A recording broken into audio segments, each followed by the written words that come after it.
改就嘅。你嗰圍呢個大舅母啊，外省啦係嘛？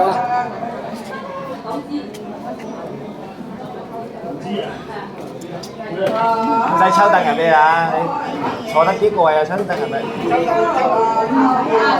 起啦！起啦！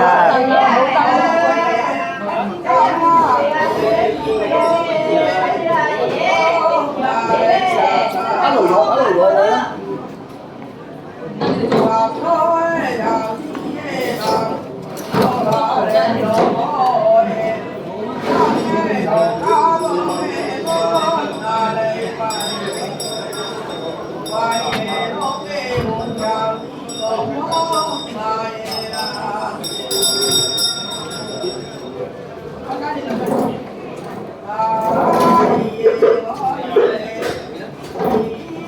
雞凳坐喺度喎。雞凳有啲啊？哇！坐喺我哋喺度做。咁我哋坐入咧，你坐入你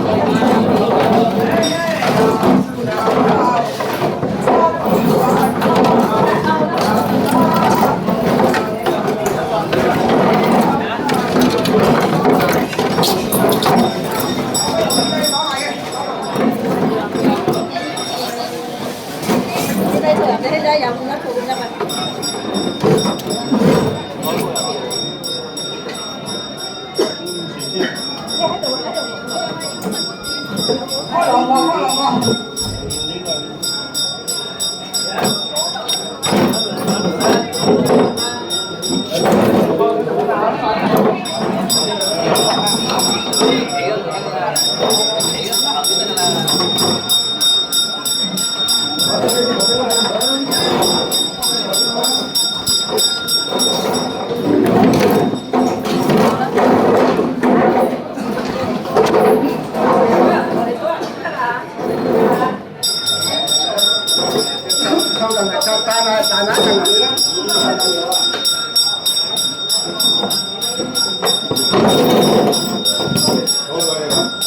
坐啦，坐啦。好啦。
Hãy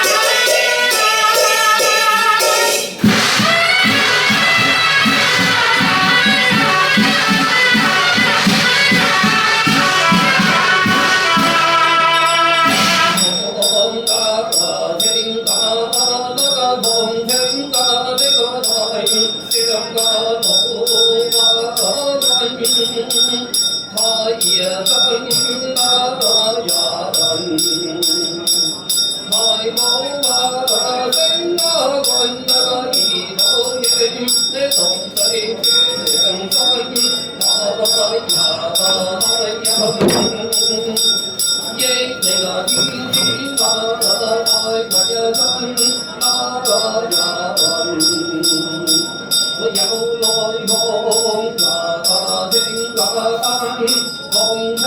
hấp dẫn.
Hãy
subscribe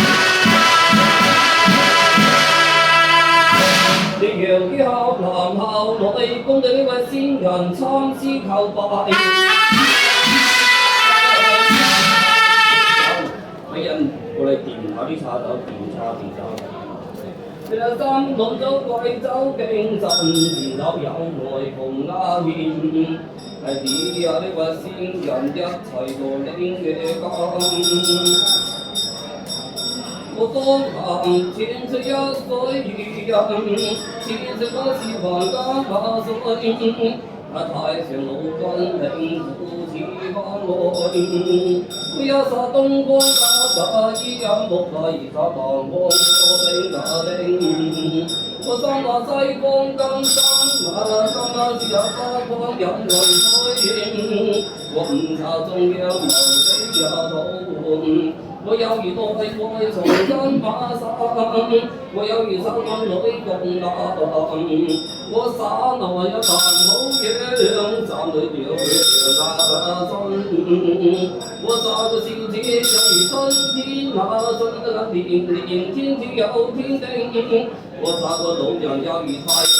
Ghiền Mì Gõ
để không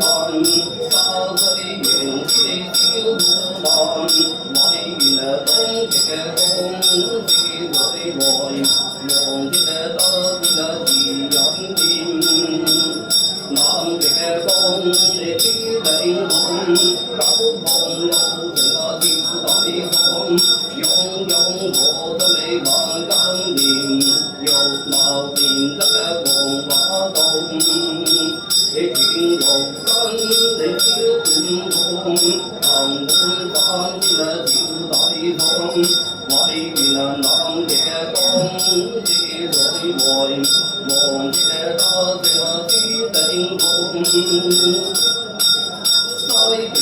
subscribe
cho kênh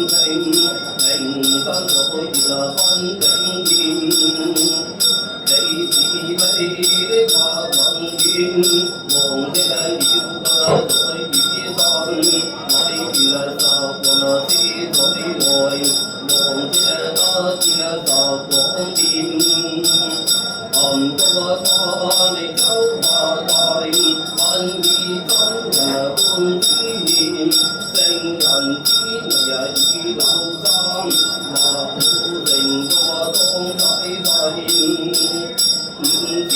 Mì Gõ để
không bỏ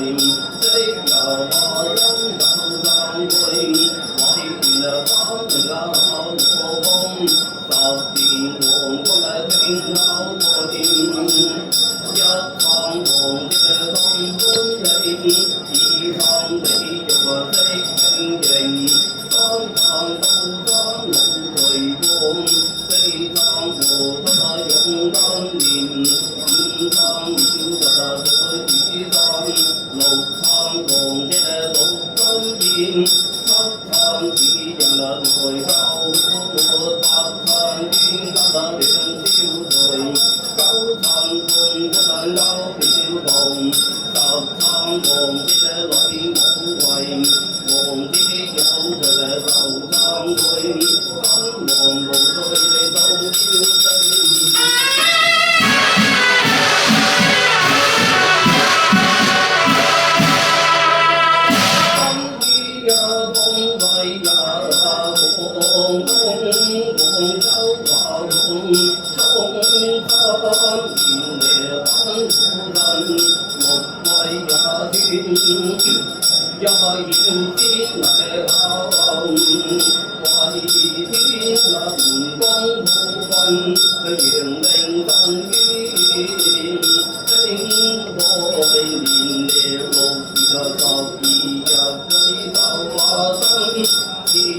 cho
kênh Ghiền Mì Gõ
để không bỏ lỡ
你跟我在，你他日相逢係夢裏一個長空。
如果你喺陽間行啊天啊地啊。相心的人要听他有。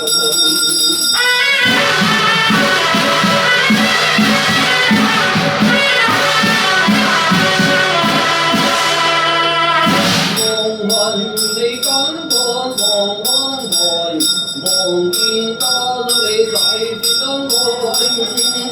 夢魂你感覺往事情啊，都將那場你感覺來見。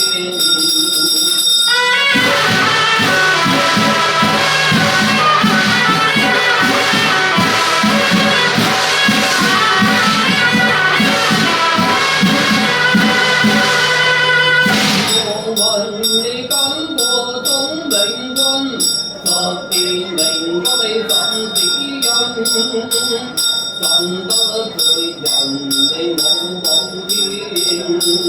連走歸門啊，地府來接人。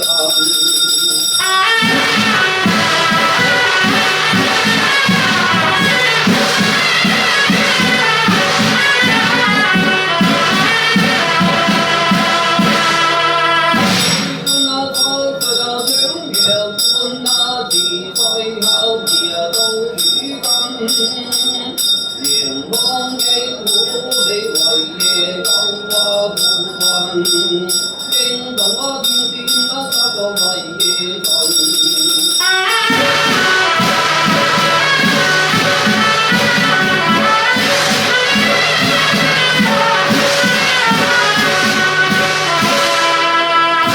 你見你點樣啊16兩啊養大仔女報你有一你見你點啊仔見你個陣，只線落地你見本日來叫咩恨？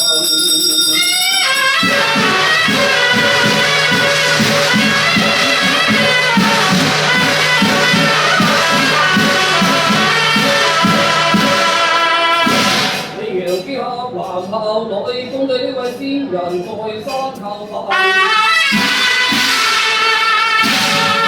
好啦，切無結身，切無結身，邊個特別擔翻嘅？啊，大石啊！我拎入出嚟，你打埋。大隻喺出邊。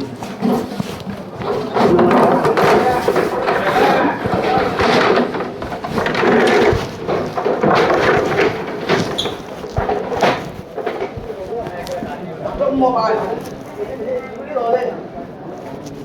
家人之間嘛，係啊。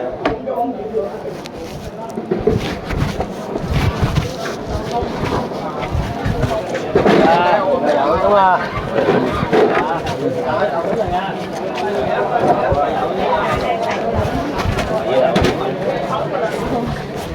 你擔都揼出你咗啦，咪要揼埋出你。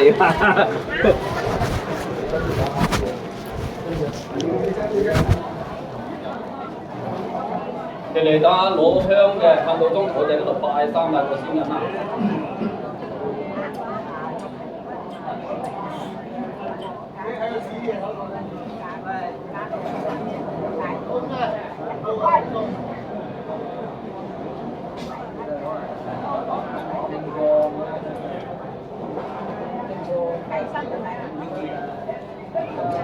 玩住先。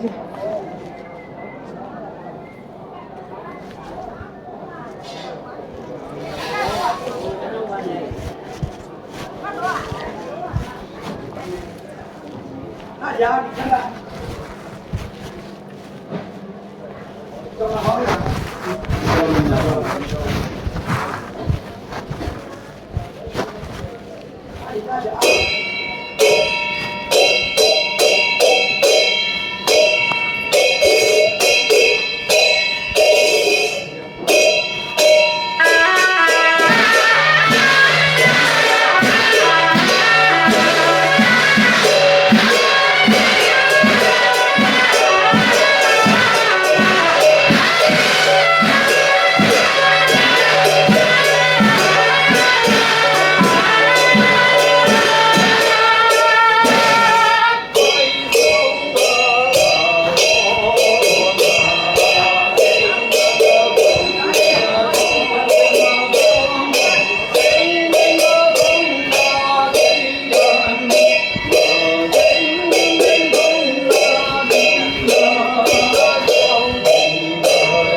以後如果你楊於後男後女，恭喜呢位先人在三餐。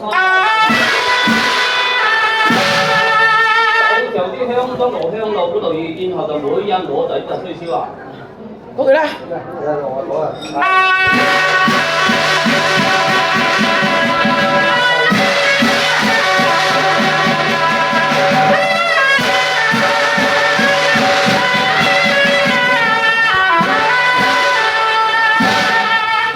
喺啲把把要唔知？把把啦。Em có đồ dâu à? Được mà, cháu em có đồ dâu, một dâu như đồ dâu em đi. Cái đồ dâu quay gì vậy? Rồi, cái đồ dâu rồi ba.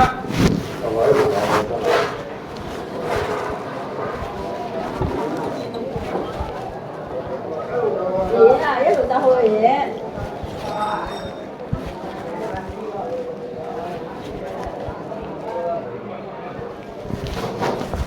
Cái này cũng đồ cả nước đỏ mà.